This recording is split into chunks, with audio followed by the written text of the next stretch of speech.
I'm going to be talking about the plot of this movie pretty as in detail as I can remember, because there's a lot of things that happen in this movie that I want to talk about, and it's going to spoil the movie for it. I put that in quotes because it's not a good movie, so I don't recommend that you see it anyway, but just in case you did want to see it and you didn't want to know anything going in, I'm going to be talking about a lot of stuff. And with that, let's get started on the review. Suburbicon is directed by George Clooney and stars Matt Damon, Julianne Moore, a couple other people. And the way that I thought this movie was going to go, based off of the trailer I saw and the brief plot synopsis that I read, it sounded like it was a movie about there's a home invasion, Matt Damon's wife gets killed by the mob, and he tries to go take on the mob because of it. And that's not what this movie is. It definitely surprised me in the direction that it went, but that's not a good thing, unfortunately. So this movie starts out with this black family moving into an all-white neighborhood back in the 50s called Suburbicon. And the neighborhood is not happy about this. So unhappy that they hold a town hall meeting to try and petition to get this family out of there. And, you know, they're not doing anything. They just moved in, that's all. They're not bad people or anything. It's just a racist town is all. I say that like it's not a bad thing. It's awful. But the way that the movie does it, it's trying to do it in a satirical sense. I don't think it really works. And then, after about 10 minutes surrounding this black family, we cut to this kid who is one of Julianne Moore's sons. And what I mean by one of Julianne Moore, I mean that there is more than one Julianne Moore in this movie. She plays two characters. Which, there's one visual effects shot that I found to be I thought it was pretty good, where it's her and another one of her characters sitting next to each other talking to one another. I thought that was pretty cool. That's it. That's the only thing I liked about Julianne Moore in this movie. But her kid goes and starts playing with the black son, and they start playing baseball and stuff. I don't really know why that black family's in the movie, but I'll get more to that in a sec. And then what happens is the kid comes home. I think his name is Nicky. He comes home, he goes to sleep, he gets woken up by his dad, played by Matt Damon, who by this point I had completely forgotten was in the movie. And he says, hey, there's men in the house, we gotta go downstairs. So they go downstairs, and they're all tied to the table, and one of them has a bottle and a rag, and he pours the liquid onto the rag and holds it over everyone's mouth, and it knocks them out. But as the kid is starting to get knocked out, which he takes longer than all of the adults, which I found interesting by quite a bit, the mom is given an extra dose of whatever they're using to knock it out. Maybe chloroform? I think that might have been it. I don't know. She's given an extra dose, and she dies because of it. That's one of Julianne Moore's characters. The other character is the aunt of Nicky. And so what ends up happening is they go to the funeral, and then you find out, like, neither of the adult characters left, being the aunt and Matt Damon, they don't have much of a character, and you don't really understand them at all. They're both grieving in a really strange way. And you don't really get it until you find out that they were the ones who set up this whole thing, and they wanted to kill Matt Damon's wife. And it sounds like they tried earlier before, because she mentioned something about getting into a car accident where Matt Damon was driving. I don't know. I don't know. That also happened. Maybe they tried once and didn't succeed. So then they hired them up. And then they get caught up in all this shit, and the reason that they did it was because they could take out her life insurance claim, and Matt Damon and the aunt could go to some obscure place. They mentioned it a couple of times. It started with an A, and they would take all the money and live together, and because they were in love instead of Matt Damon and the wife. And so the kid is figuring this out at his own slow pace, whereas the audience, and by the audience I mean me, because I was one of the only people in the theater to see this, I figured it out really quickly, and they played it out for so long, like, I didn't know what was going on. And that was sort of strange because I absolutely was able to figure out what was going on very, very quickly. So that became really tedious. And all the while this is going on, the black family is continuing to get harassed, but it's not correlating with anything in the main story. So I don't understand why they're even in the movie at all. They don't make any sense. Like, I suppose that the escalation of their events is supposed to mirror the escalation in Matt Damon's life, but it just is, it's done so poorly that it seems completely unnecessary. And then what ends up happening is Oscar Isaac comes over, and he is a life insurance agent, and he's there to investigate the claim on Matt Damon's wife's murder, or her death. He doesn't know it's a murder. And then the aunt is the one who talks with him at first, and is a total idiot and gives it all away. And so then he comes back later to talk with Matt Damon, and he drinks coffee, and turns out that coffee is poisoned. And so they killed him out of completely nowhere, even though I guess you could see it coming, but it's so poorly done that it might as well have been out of nowhere. And so they kill him, and then Matt Damon takes his body out to an abandoned place in town, or to the outskirts of town, and then on his way back, one of the mob guys tries confronting him, and then the mob guy gets hit by a bus or a fire truck and explodes, and then Matt Damon rides home to find that his brother-in-law, another mobster, and the aunt are all dead. And the kid is just hiding in the closet with a gun, because the kid kind of knows what's going on, and he's not happy with his dad or anybody.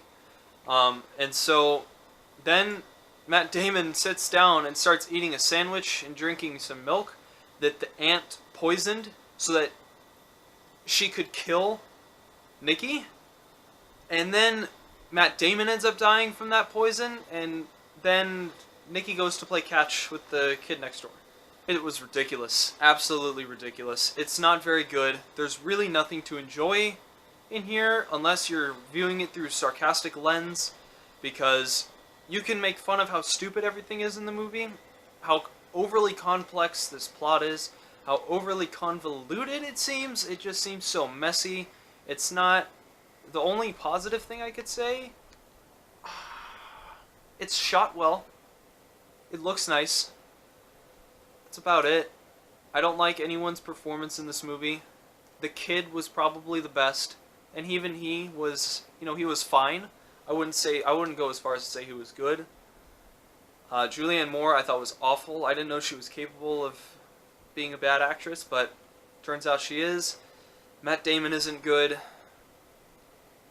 The pacing in this movie is all over the place. There are incredible tonal inconsistencies, and because everything I described with the plot, it's a pretty dark, twisted plot about, husband trying to murder his wife, and it's so lighthearted, and it tries to be funny throughout the whole movie. There's bits of comedy throughout the whole thing. None of them are very funny, by the way, but I don't really understand. I don't know why this movie was as bad as it was, because I really didn't like it. There were also a couple of notes that I made that I have right here, that I thought were completely ridiculous. So they were so ridiculous that I took my phone out during the movie and wrote them down, because I didn't want to forget them. There are two separate scenes in the movie where Matt Damon is either driving his car or riding a bike, and there is a jump scare where a vehicle goes by him without notice.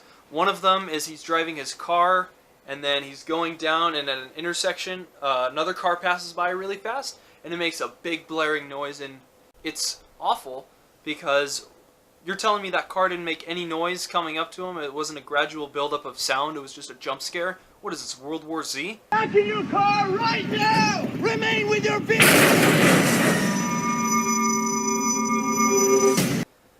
And then that happened again at the very end of the movie, when Matt Damon was being chased by the mobster, Matt Damon was riding a bike, and the mobster was in a car right next to him, and what ends up happening is that a fire truck comes by and just slams right into him. Again, no noise, no notice. It had headlights on, but they weren't shown until, it already hit the other car. I already talked about the awful subplot with the black family. It doesn't fit in this movie at all. The poison that Oscar Isaac was given, I believe, was the same exact thing that Matt Damon ended up having at the end. Because what happened was the aunt put some poison in the coffee mug and then also put some poison on the sandwich and in the glass of milk.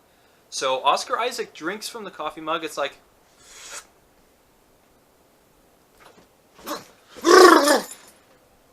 and then he dies. Immediately. It's maybe a little bit longer than what I just did, but he dies immediately. It doesn't make any sense. It acted insanely fast, especially since he only took a little teeny tiny sip. That looks like I'm smoking a cigarette. But I'm trying to... whatever. He just takes a little sip out of this coffee cup and then he dies instantly. So, I don't understand why, at the end of the movie, Matt Damon has time to eat an entire sandwich and drink a whole glass of milk while talking to his son about how he's going to kill his son. And then he's just sitting there for 5 minutes talking about this. And he doesn't die, he doesn't die, he doesn't die. But then, at the end,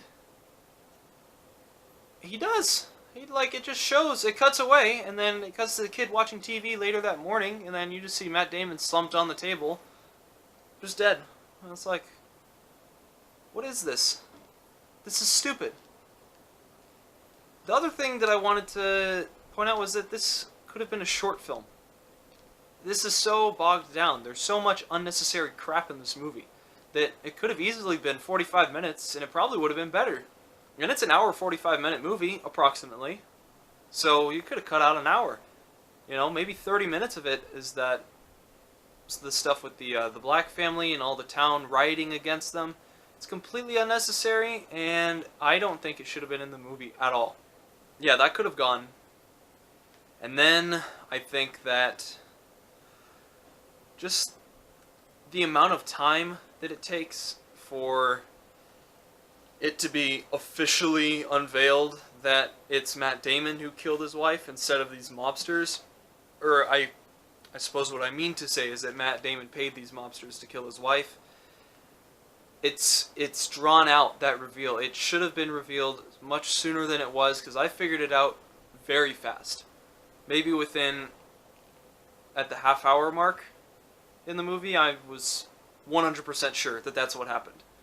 Because it's just so oddly done. I don't understand, this is the first movie I've seen directed by George Clooney, and I don't think he's supposed to be a bad director, and this is just a really bad movie. I don't understand how someone who I would have thought would have been much more talented, it fell apart at every corner.